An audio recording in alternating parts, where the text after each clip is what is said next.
Hi, magandang araw po ulit sa inyo. Ngayon naman po ay titingnan po natin kung ano naman po ang makikita natin sa second reading, no? As I promise, gusto ko pong tingnan kung ano po ang feelings ng tao nyo ngayon. Yan.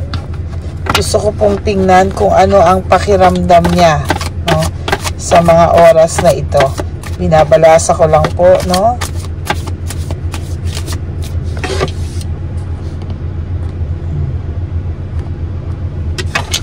Ay, sorry po.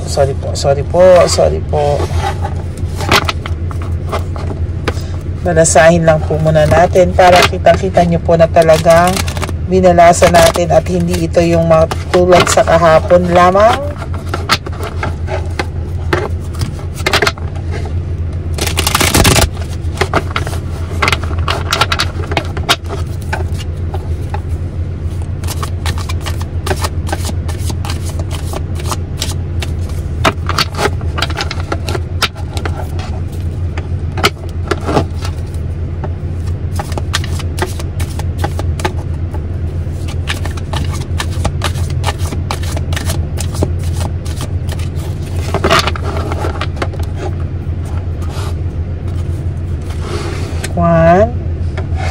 Ay, huwag na lang, bunutin na lang natin. Okay.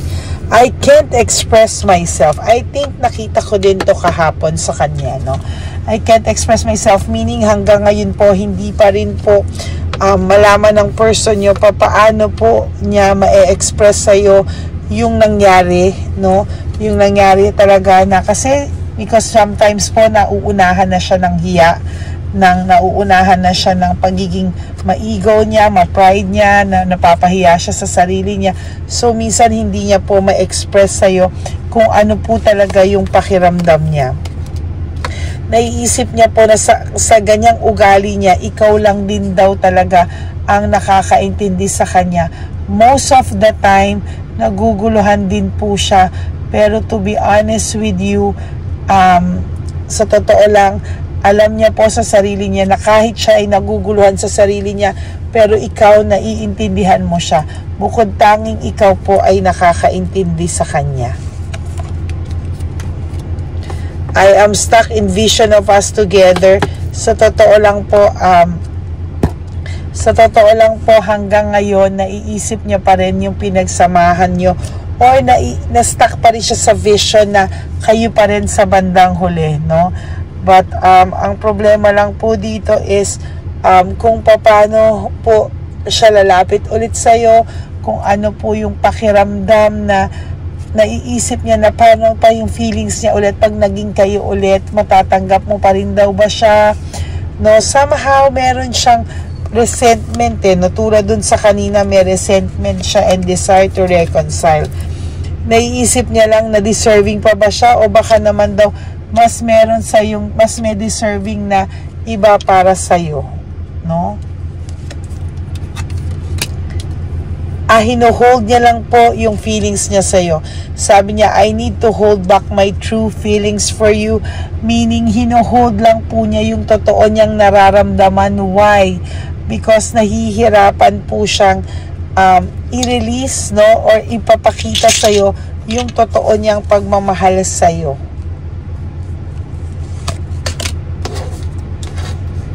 Ayun yung sinasabi niya kung deserve mo raw niya ikaw, kasi you are too nice, I don't deserve your kindness. Alam niyo po, sa mga nangyari sa kanila ni Chabilitang Palakao, ni Shokoy, sa totoo lang po, no, parang ang nangyayari po dito is parang naisip niya po, nakumpara ka po niya na mabuti kang tao, no, na hindi ka katulad niya na ganon, no?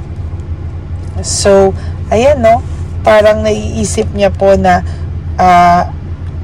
baka nga hindi ka niya deserve. Baka nga may ibang deserving para sa'yo. It is dark without you. Nahihirapan din po siya. So far, akala niya magiging masaya siya nung nawala ka. Pero alam mo, nahihirapan din po siya. Madilim po yung mundo niya nang wala ka. No? Parang yung dating alam niya na laging merong nasa tabi niya, yung alam niyang may nag-aalaga sa kanya, ngayon, lalo na po ngayon na nag-aaway-away sila ni Chabilita, somehow he feels sad and dark without you by his side, no? How could you ever forgive the mess I've made? Yun po yung sinasabi ko sa iyo eh. Nag-iisip po ito kung mapapatawad mo pa daw ba siya. Kasi sa totoo lang, parang ang hirap, no, siya mismo sa ginawa niya sa iyo. Hindi niya alam kung mapapatawad mo pa daw ba siya. Why do I feel so lost? Nawala ka po dito, lost na lost po siya sa iyo. Alam mo, to be honest with you, yun nga yung sinasabi ko sa inyo, no, na-feel niya na akala niya okay nang wala ka. Pero the truth is, hindi nga po talaga siya okay na wala ka. No, nagtatapang-tapangan lang po ito na wala ka sa buhay niya dahil may tsabilitan pala ka siya, sinasabi niya na okay siya. Pero the truth is, kung alam mo, kung magiging honest lang po siya sa'yo, kung yung puso niya lang po ay bubuksan niya na maging honest sa'yo 100%, at talagang yung no holds, ano talaga sa usapan nyo, sana sabihin niya sa'yo ano talaga yung nararamdaman niya, no? Sometimes, yung iba sa inyo, binabantaan pa kung ano-ano. Because there are too coward, duwag na duwag po silang ipaano kung ano talaga yung nararamdaman nila, no? Kailangan pa nilang dalhin sa ganyang paraan at pamamaraan, no? Pero talagang duwag na duwag po sila. I'm obsessed with you. Sa totoo lang, hanggang ngayon, naiisip niya pa rin paulit-ulit lahat. And somehow, kinikilabutan siya, no? May sexual desire. Kahapon, nabunot ko rin yung sexual desire. Sa totoo lang po, no? Yun nga, sabi ko sa inyo, kung may nararamdaman kayo, sometimes, na bigla na lang kayong, alam mo yun, bigla na lang kayong maaaligaga for whatever reason or sasakit ang ulo nyo ng matindi, it is because ayan, no, it is because may sexual desire siyang nararamdaman sa inyo. Nasaktan din daw siya, no? They have hurt me. Nasaktan din naman daw siya sa paghihiwalay mo. Nasaktan mo rin naman daw siya. Okay, siguro nga it takes two to tango naman, diba? So talagang may posibilidad na na-hurt din talaga ito sa'yo, no? Somehow, talaga namang kung aaminin din naman natin, hindi din naman tayo perfect. Nakakagawa rin naman tayo talaga ng mga ikakasakit ng kapwa natin or ng karelasyon nyo, no? So, somehow, meron din naman talaga, nasaktan din naman ito kasi feeling niya rin naman na minahal ka rin naman din talaga niya. There's childhood trauma, kinain lang kasi siya talaga ng mga trauma niya na hindi niya po maintindihan saan nanggaling, no? Hindi niya rin po maintindihan bakit po siya ganyan, no? Hindi niya po alam na bakit daw siya nagkaganyan-ganyan at bakit daw siya nagka-leche-leche. So, yan po yung current feelings niya. I can't make a decision. Sa totoo lang, hinuhold niya yung feelings niya. Why? Because he cannot make a decision. Hindi po siya makagawa ng decision sa'yo, no? Hindi po siya kumbaga, hindi niya po kinakayang mag-decision kasi parang feeling niya, end game, check po. Kumbaga sa chess, lagi rin po siyang check, no? You've triggered me. Pakiramdam niya po yung paghihiwalay nyo is sa'yo, somehow, sinisisi ka din po niya at ikaw po yung sinisisi niya. As for most of you, kayo pa po yung sinisisi niya na dahilan bakit kayo nagkahiwalay or na-trigger niyo siya or na-provoke niyo siyang maghanap ng iba. Eh di wow, yan, di ba? Ganyan talaga yung mga no?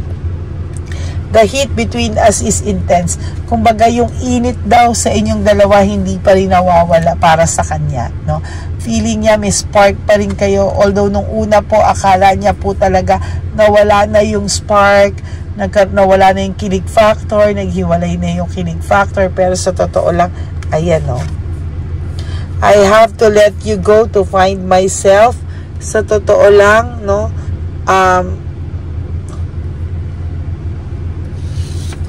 Parang feeling niya, ni-let go ka niya kasi meron siyang fear of growing old, fear of yung parang stagnant na relationship, boring na relationship, parang gusto niya makaramdam ng bagong pakiramdam, pero lahat yun ay nag-fade din daw pala.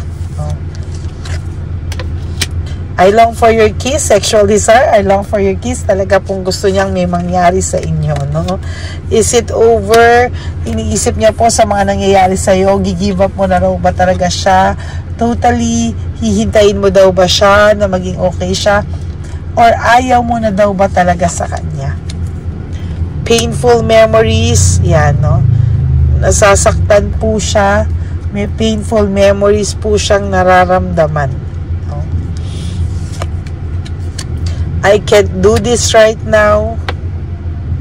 Parang pakiramdam po nitong taong to, hindi niya po kayang gumawa ng anything ngayon.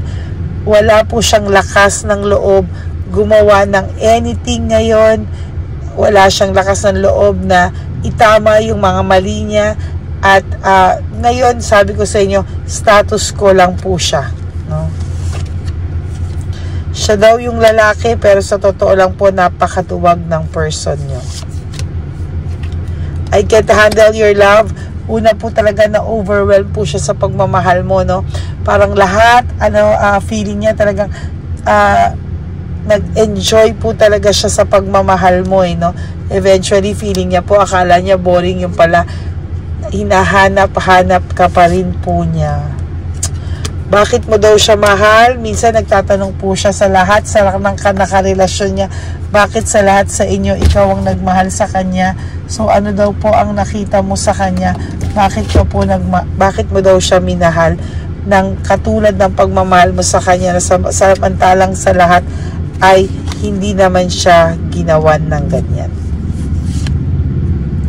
Umiiyak po ito sa gabi, hindi literal na umiiyak yan, but yan ay umaaray sa nangyari sa inyo, no? Somehow hindi niya rin talaga maintindihan yung nangyari sa inyo. Kumbaga, anong nangyari sa inyong dalawa. I wish I could understand you. Sana inintindi ka na lang daw niya, baka ngayon daw kayo pa din. Oh my God, and for your last card, nakakatawa, sex with you. Oh my God, talaga pong this Tuesday talagang ang ano po niya, no? Pero mo, sexual desire, I long for your kiss, and sex with you. Talagang iniisip po niya, gusto niyang maramdaman yung init ng inyong alam mo na, no? Kasi talagang namimiss ka po niya, somehow talagang namimiss ka po ng person na to. So that is your second reading for the day. Yan po ang pakiramdam niya sa iyo.